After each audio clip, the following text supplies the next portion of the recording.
Alors je sais que vous en avez sûrement entendu beaucoup parler, mais j'avais quand même envie de faire une petite vidéo dessus. Avant de vous montrer la vidéo, j'ai oublié aussi de vous montrer ça. Le vidéaste francophone, qui compte plus de 12 millions d'abonnés sur YouTube, a été arrêté et placé en garde à vue lundi dans le cadre d'une enquête de la brigade de protection des mineurs. Norman Tavo, qui est soupçonné d'avoir violé plusieurs jeunes femmes et d'avoir corrompu des mineurs, a été interrogé par les enquêteurs lundi. Selon des informations obtenues par le journal Libération, la procédure judiciaire ouverte contre le youtubeur en janvier dernier a permis de retracer au moins 6 plaignantes. 5 d'entre elles l'accusent de viol et au moins 2 étaient mineurs au moment des faits allégués. Les dénonciations visant Tavo se sont multipliées à compter de l'été 2020 après qu'une Québécoise qui avait 16 ans au moment des faits a dénoncé sur Instagram les agissements de la vedette de 31 ans. Photos et captures d'écran à l'appui, la jeune femme l'a publiquement accusée de l'avoir manipulée pour obtenir des photos et des vidéos d'elle à caractère sexuel et d'avoir exercé à son endroit une emprise psychologique à partir de 2018. Dans le cadre d'une enquête franco-québécoise publiée par Urbania en avril 2021, d'autres femmes avaient formulé des accusations semblables à l'encontre du youtubeur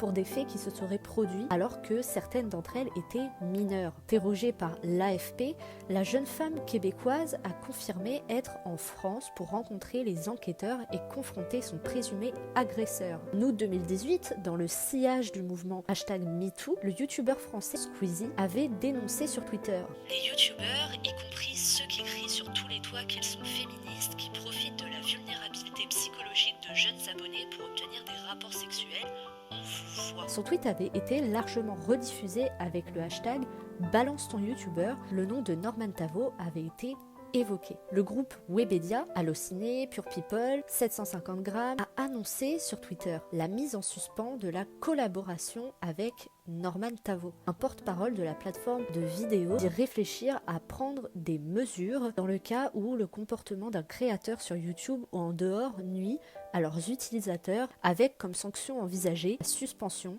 de la monétisation des chaînes de vidéastes mis en cause. Avant de clôturer cette vidéo, je voulais vous donner mon avis. Tout d'abord, j'aimerais vous dire que on ne connaît jamais réellement quelqu'un à travers un écran. Les vidéastes vous font voir uniquement ce que eux ont envie que vous voyez. Faites vraiment attention à vous parce que ce qui atterrit sur internet reste fatalement sur internet. J'ai vraiment envie que vous preniez soin de vous. J'ai vraiment pas envie que vous terminiez comme cette jeune québécoise parce que ça me ferait carrément chier pour vous. Psychologiquement parlant, ça peut être très lourd. Surtout n'hésitez pas à en discuter dans la section commentaires, je les regarderai tous. Et sur ce, je vous fais des bisous et à la prochaine. Et surtout, prenez soin de vous.